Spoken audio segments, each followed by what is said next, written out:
It's coming down outside and Saito calls Shinpei inside. As Shinpei disregards him, Saito makes sense of that Hizuru's body is put away in the funeral home, yet as she is popular writer, press would before long come. They can't likewise conceal her cut injury. Shinpei states they don't have to conceal it as it was a homicide and they realize who made it happen, yet demands Saito to give him another day. Saito heard that there are 2 Shirda and isn't shocked that Shirda kept an extra. Saito doesn't imagine that Hain brought forth 2 Shirda. Yet almost certainly, Shirda saved his past body, Ueo Karakiri, yet has no clue about how he can move it. Shinpei then, at that point, cautions Saito to close his ear as a lightning then raises a ruckus around town, amazing Saito and considering how he knew. Jinjiro lets So know that assuming they remain together, they might not have saved the 3 kids. Shinpei needed to pick who to save and picking So and Mio, dependable Hizuru's demise. So expresses that Shinpei is assuming all the liability and worries about all the concern himself. And is irritated he was unable to help.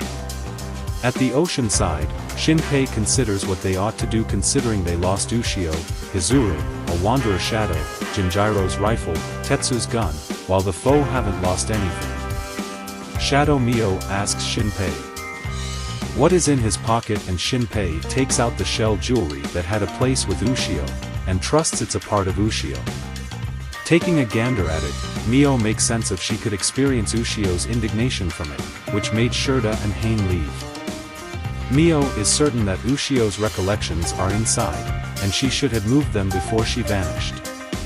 Notwithstanding, she made it with the goal that other shadows can't check it and the one in particular who can peruse the information is Ushio. Taking a gander at the ocean and thinking. Shinpei understands that Ushio is returning. Her form without any recollections ought to show up at the ocean side during the celebration. She then can check the accessory and re-establish her recollections. So reviews the pseudo-circles that Ushio showed them and that he admitted at Mio and she turned him down. He contemplates whether Mio additionally recollects that. Mio then appears searching for Shinpei and so takes a stab at asking her once more.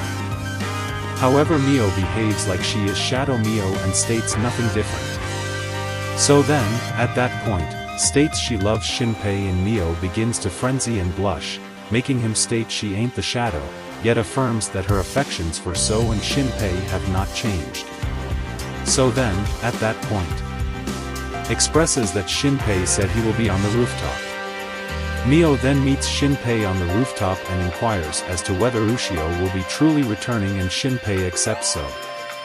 Mio admits that she adores Shinpei, who feels abnormal and says thanks to her. Mio acknowledges he knew and he affirms. Mio makes sense if she needed to express it as there is an opportunity they all kick the bucket tomorrow. Shinpei apologizes and states he can't return her sentiments as he adores Ushio, and Mio is his younger sibling. Mio is glad to have let it out of her chest, however as she gets back to her room, she cries behind Takiko. Shadow Mio states that in the event that they rout Hain, Ushio will be gone and on the off chance that Mio inquired as to whether she would get an opportunity. Notwithstanding, Mio couldn't ask that and realizes that Shinpei isn't a playboy. Shinpei clears up that Shirda called his capacity for notice equal universes. Basically each time he kicks the bucket, his awareness goes to another equal world. He met Ushio in the 3rd circle and she began accompanying him. Anyway, as regularly Ushio actually had not showed up, it implies there were 2 Ushios simultaneously.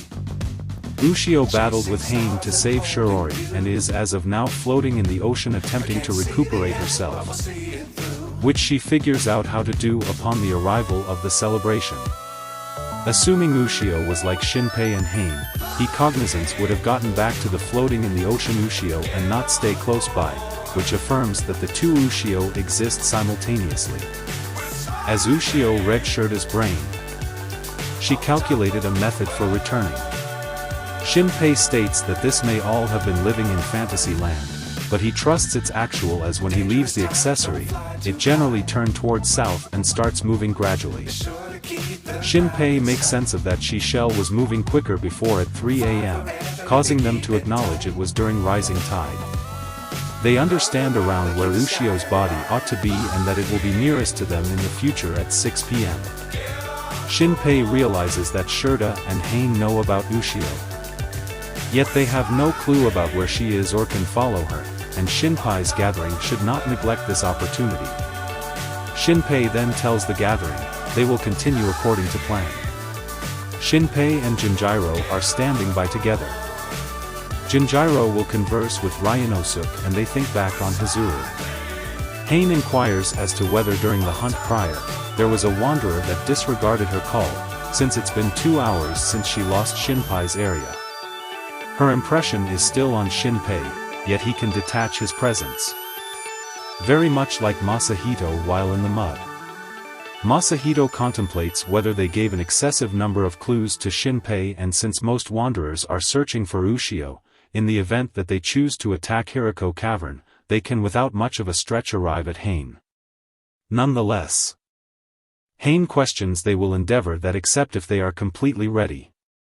Hain suspects that Shinpei is stowing away, as perhaps the Ushio that is with Shinpei is the one in particular who can find the Ushio in the ocean and are attempting to get to her before Hain. Shinpei is within Takiko's wanderer and is going towards Ushio in the ocean. Shirda and other wanderer are looking all over the place and find the wanderer that disregards them. They draw near to Ushio as she begins to stir. The wanderer gets her and they fly out of the water, where Shirda assaults the wanderer. Ushio and Shinpei begin falling and Shinpei gives her the accessory, what begins to sparkle. Shirda assaults them, however Ushio figures out how to recuperate her recollections and cuts Shirda's assaults. Ushio states she realized he will come for herself and afterward kill every one of the wanderers that assault them.